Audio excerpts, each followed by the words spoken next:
Hey everybody, Mark Davis in the moments following our Thursday, October 23rd, 2014 talk show. So if you'd have told me at the beginning of this week, hey Mark, you're going to be talking about an act of violence, a shooting rampage that has a kind of a jihad angle to it, quick, where might it be? Well, the Middle East would always be good. Anywhere in America is probably a good guess, sadly.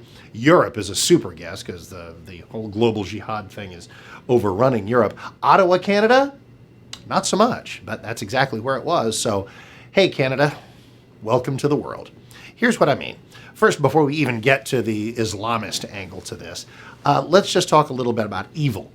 It can be anywhere. It can arise anywhere. And you talk to some of these folks who are familiar with Ottawa and Parliament Hill. It is so blissful. It's Canada. It is such a peaceful, nice, pastoral existence, even in their large cities and their center of government. It's not like D.C. or New York where you have all kinds of urban blight, all kinds of crazy people walking around, all kinds of people shooting at each other and doing crazy things. We haven't had, before 9/11, there was still a lot of security on Capitol Hill and in the White House.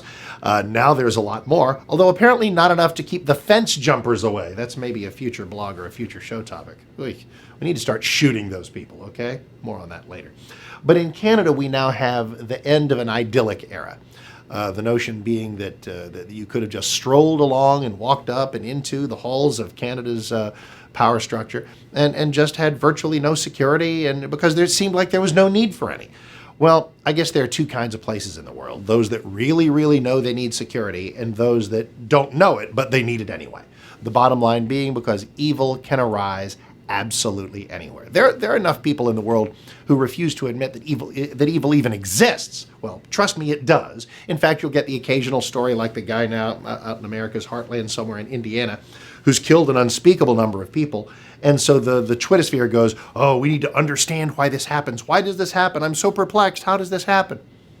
It's called evil. Evil exists. It can ensnare us if we are not vigilant, if we don't have our shields up of godly behavior. Evil exists. So don't ever be mystified.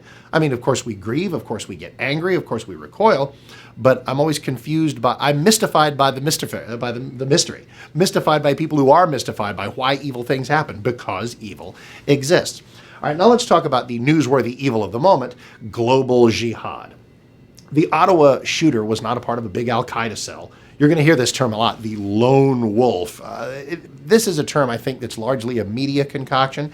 It is to repress our instinct to think that ISIS is coming to North America. Well, trust me, they're here already. We just don't know how many of them. They have sympathizers. They're snagging kids. There was the 3 Denver girls who wanted to go be jihadi brides or something like this. I mean, this recruiting drive is on, and we'd best understand it. The global jihad is real, and political correctness and denial and a media culture that refuses to grasp either evil or its occasionally Islamic flavor will seek to repress this in us. So I hope I'm not the only voice that has to get up in your grill and say, hey, evil exists and some of it is Islamic. This is the part where we absolutely, and fairness requires, that we say, of course, not every Muslim man or woman bears the stain, the behavioral stigma of what the guy in Ottawa did or what the 9/11 hijackers did.